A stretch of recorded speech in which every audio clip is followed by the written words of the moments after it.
sono il tiramisù, da da da.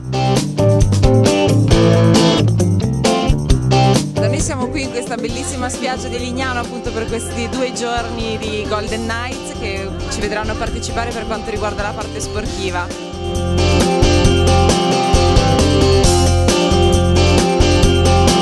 Stiamo divertendo molto, ci stanno facendo provare tutti gli sport possibili e immaginabili.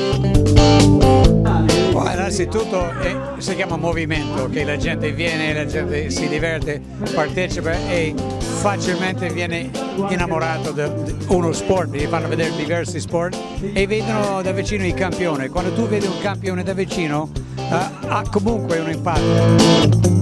Io sono felice e onorata comunque di partecipare a questo evento. Golden Nights Lignano Sabbia d'Oro, per me è una bellissima soddisfazione e grande gioia poter essere presente in questo evento. Ci sono tantissimi atleti, grandissimi atleti e campioni che hanno fatto la storia delle loro discipline sportive.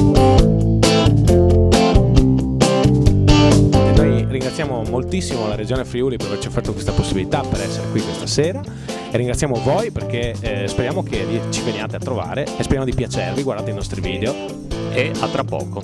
A tra poco. Credo che sia bello che la gente sia in mezzo a noi e conosca meglio questi personaggi.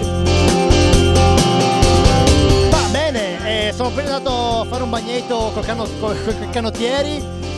Prima mi pare di aver vinto a beach volley, poi ho vinto anche a calcio, poi ho perso a basket probabilmente per l'altezza, se no avrei vinto anche lì. Abbiamo fatto una bella serata, un pubblico ricettivo e anch'io mi sono divertito, penso anche agli altri comici, quindi speriamo che ci sia ancora occasione insomma, di fare serate come questa. Come sta andando il beach tennis? Benissimo, è divertentissimo, è proprio il classico gioco da spiaggia. Sicuramente il Friuli Venezia Giulia con le Golden Nights qui a Lignano Sabbia d'Oro questa volta ha creato qualcosa di particolare.